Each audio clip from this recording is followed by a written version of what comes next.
But this is going to be the key zone. It doesn't matter what body of water you're on. When you're talking about smallmouth bass, rock to sand transitions are key any time of year. There's really 3 ways that I go about finding this type of stuff. The first way, and probably the hardest way to do it, in my opinion, is just by fishing.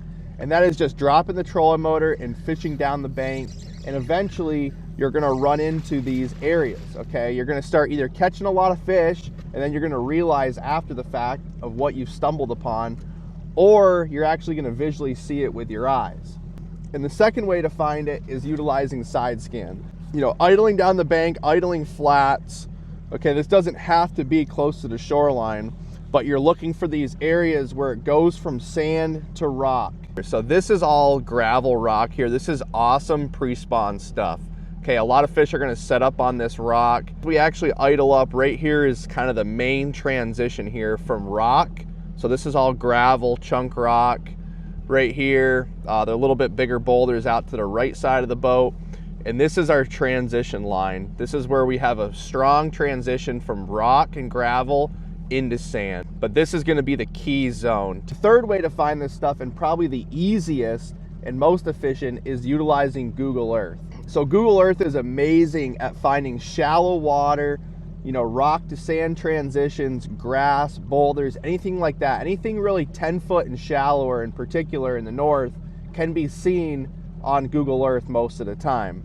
Now, I will say there is some skill to using Google Earth. The more you look at it, the more you're going to interpret it and be able to tell the transition areas, because a lot of this stuff can be pretty difficult to see. But some tips I would give you is to start out and actually zoom in on a place you know is sand, like a beach. Okay, so we'll zoom in right here, the Plattsburgh City Beach. All right, we can clearly tell that this is a beach. We can see the sand, and we can see how the sand looks under the water.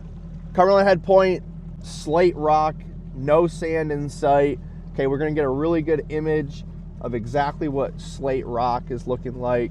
So it helps to familiarize yourself on Google Earth with places that you've seen with your own eyes, that you can interpret the image and get an idea of what you're looking for. This is what I'm looking for. You can zoom in, you can really see the transition here from rock into gravel into sand, and that is gonna be the key place. You're gonna have kind of the group, the main mass of this pre-spawn group of fish is gonna probably be hanging around this zone, and then you can work your way down the shoreline or across the flat or whatever you're on to catch more. For rock to sand transitions, that is gonna hold the majority of your smallmouth bass. So you take these tips, and hopefully you can learn more and find more.